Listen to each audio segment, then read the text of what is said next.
আপনি কি জানেন কেন ফিফা কোনো বিশ্বকাপ জয়ী দলকে কখনোই বিশ্বকাপের আসল ট্রফি দেয় না? এর উত্তর জানতে হলে আমাদের ফিরে যেতে হবে 1930 সালে, যখন প্রথমবারের মতো বিশ্বকাপ চালু হয়েছিল। বিশ্বকাপ শুরু হওয়ার সময় ফিফা একটি নিয়ম করেছিল, যে দেশ সবার আগে 3বার বিশ্বকাপ জিতবে সেই দেশ বিশ্বকাপের আসল ট্রফি অর্থাৎ জুলস রিমেট ট্রফি স্থায়ীভাবে নিজের করে নিতে পারবে। আর 1970 সালে ব্রাজিল ইতিহাসের প্রথম দল হিসেবে তৃতীয়বার বিশ্বকাপ জিতে এবং জুলস রিমেট ট্রফি স্থায়ীভাবে নিজেদের করে নেয়। এরপর ফিফা বুঝতে পারে যদি একই নিয়ম চালু থাকে তাহলে একদিন বিশ্বকাপের জন্য তৈরি নতুন ট্রফিটিও কোনো দেশের স্থায়ী সম্পত্তি হয়ে যাবে। তাই 1974 সালে নতুন করে ফিফা ওয়ার্ল্ড কাপ ট্রফি চালুর সঙ্গে সঙ্গেই ফিফা একটি নতুন নিয়মও চালু করে।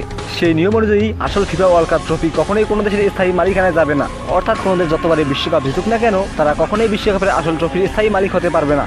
তাই আজও যখন কোনো দল বিশ্বকাপ জিতে তখন শুধুমাত্র পুরস্কার বিতরণী অনুষ্ঠানে তাদের হাতে বিশ্বকাপের আসল ট্রফিটি তুলে দেওয়া হয় উদযাপন করার জন্য।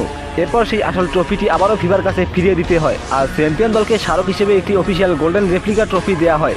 তাই ব্রাজিলের পর আজ পর্যন্ত কোনো দেশেই বিশ্বকাপের আসল ট্রফির স্থায়ী মালিক হতে পারেনি।